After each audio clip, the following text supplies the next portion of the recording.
Perkenalkan, nama saya Alfonso Salpareksa, NIM C10511911035. Saya dari Prodi Ilmu Tanah, Fakultas Pertanian, Universitas Tanjung Pura. Di sini, saya akan menjelaskan tentang profil tanah yang akan meliputi horizon, warna tanah, tekstur tanah, struktur tanah, dan konsistensinya. Profil tanah adalah penampang melintang atau vertikal tanah yang terdiri dari lapisan tanah atau solum dan lapisan bahan induk.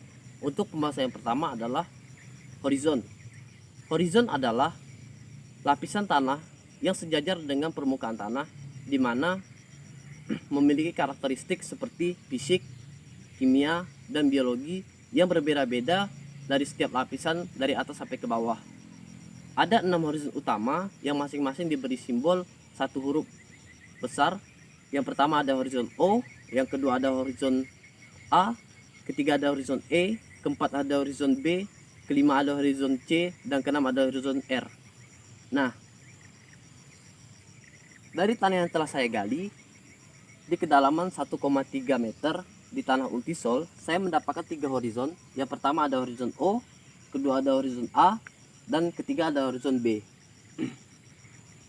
Horizon O adalah horizon yang didominasi oleh bahan organik, di mana kita bisa lihat horizon O memiliki tanah yang berwarna gelap atau hitam, di mana tanah ini mengandung bahan organik dan humus. Dan juga di horizon O mempunyai kehidupan seperti tanam-tanaman dan hewan-hewan yang hidup. Lalu selanjutnya adalah horizon A. Horizon A adalah horizon mineral di permukaan tanah atau horizon yang terletak di bawah horizon O, di mana horizon A yaitu horizon yang terbentuk dari akibat tanah yang mengalami proses aluviasi dan eluviasi dari horizon O, dan mempunyai satu atau dua dari sifat berikut. Yang pertama, merupakan akumulasi bahan organik halus yang tercampur dengan bahan mineral dan tidak didominasi oleh sifat horizon E dan B. Lalu kedua, menunjukkan sifat sebagai hasil pengelolaan tanah. Lalu berikutnya, di bawah horizon A terdapat horizon B. Nah, horizon B ialah horizon atau lapisan yang terdapat di bawah lapisan horizon O, A, dan E, di mana horizon B adalah horizon iluviasi atau horizon pengendapan, sehingga terjadi akumulasi dari bahan-bahan yang tercuci dari horizon di atasnya. Seperti salah satunya adalah pengendapan liat, aluminium, humus, karbonat, gypsum, dan bahan organik.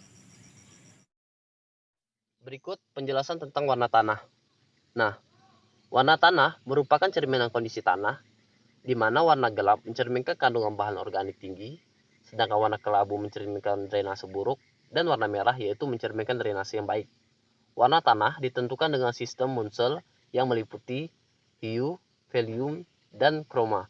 Nah, warna-warna yang dicatat meliputi warna matriks, warna karatan, warna konkurensi, dan warna plenitude. Dalam menentukan warna tanah, harus diperhatikan yang pertama adalah tanah dalam keadaan lembab, kedua adalah tanah terlindungi dari matahari langsung dan intensitas matahari yang cukup. Ketiga, tanah tidak boleh mengkilat akibat congkelan. Nah, pada umumnya, bahan organik memberikan warna kelam pada tanah, artinya, jika tanah asalnya berwarna kuning atau coklat muda, kandungan bahan organik menyebabkan warnanya lebih cenderung ke arah coklat hitaman. Makin stabil bahan organik, makin tua warnanya, sedangkan makin segar makin cerah warna tanah dan humus yang berwarna hitam. Nah, cara menentukan warna tanah adalah dengan membandingkan warna tanah dengan warna pembanding dalam kartu Munsell Soil Color Chart, dengan mendapatkan contoh tanah atau memasukkan contoh tanah ke dalam lubang yang telah tersedia di dekat masing-masing kertas warna pembanding.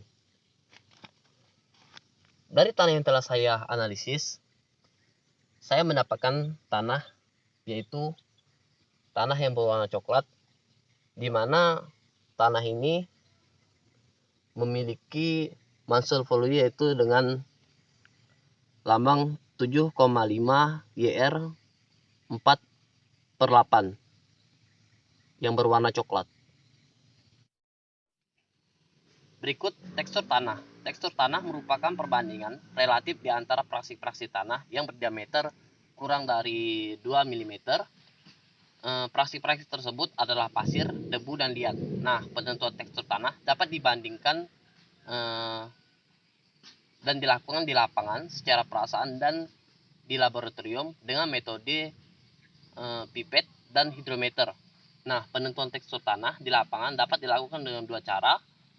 Yang pertama dengan massa tanah yang kering atau lembab yang dibasahi kemudian dipijit di antara ibu jari dan ditunjuk jari sehingga membentuk pita lembab sambil dirasakan dengan ada rasanya kasar, licin, dan lengket. Lalu, cara yang kedua yaitu tanah tersebut dibuat bola dan digulung dan diamati adanya tahan terhadap tekanan dan kelengketan pada massa tanah sewaktu ibu jari direnggangkan. Nah, dari analisis tekstur tanah yang telah saya amati, saya mendapatkan tekstur tanah yaitu liat berpasir, di mana rasanya halus, berat tetapi terasa sedikit kasar, membentuk bola, mudah digulung, dan lengket. Berikut adalah struktur dan konsistensinya. Struktur tanah merupakan susunan butir tanah secara alami yang membentuk agregat. Di antara agregat-agregat tersebut dibatasi oleh suatu bidang belah alami, di mana struktur tersebut meliputi bentuk, ukuran, dan perkembangan. Dari tanah yang telah saya amati, yaitu memiliki bentuk yaitu butiran atau granular seperti bola, sedikit berpori, sedangkan untuk ukuran strukturnya itu sangat halus, di mana butiran dan remah itu kurang dari 1 mm. Lalu di tingkat perkembangan yaitu di tingkat 1 atau lemah. Kalau di remah yaitu jadi butiran-butiran. Nah, lalu selanjutnya adalah konsistensi. Konsistensi tanah merupakan manifestasi gaya adhesi dan kohesi yang bekerja pada massa tanah dan kondisi basah, lembab maupun kering, yang dimana dengan cara meremas, memijit, dan memirit dengan tangan. Untuk konsistensi dalam keadaan basah, saya mendapatkan yaitu agak lekat, di mana tanah tertinggal pada salah satu jari. Lalu untuk konsistensi dalam keadaan lembab, saya mendapatkannya itu sangat gembur, di mana dengan sedikit tekanan bisa bercerai, lalu bila digenggam mudah bergumpal dan melekat bila ditekan. Sedangkan untuk konsistensi dalam keadaan kering, saya di sini mendapatkan yaitu lunak, di mana dengan sedikit tekanan tanah bercerai menjadi butir. Sekian dari saya.